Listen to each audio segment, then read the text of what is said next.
Hi guys, today we'll talk about how to fix or how to solve the problem of Zello app. You click on settings.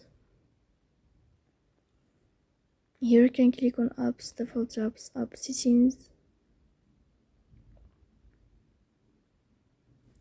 On above you can search about Zello app.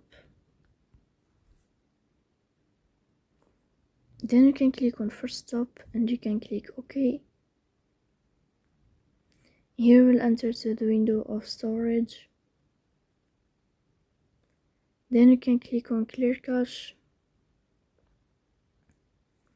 In the end you can turn on your airplane mode and you can turn off your airplane mode again. So please don't forget to support us by like and subscribe. See you next time in another video.